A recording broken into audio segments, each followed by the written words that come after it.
வணக்கம். எனக்கு நிறைய மூலி வந்துடுச்சு. அதான் ஆக்கெட் பண்ண போறேன்.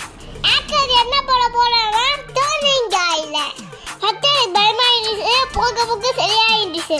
மேம் ஆக்கெட் பண்ண சொல்லாத அதான் முடிவெடுத்து வந்திருக்கேன்.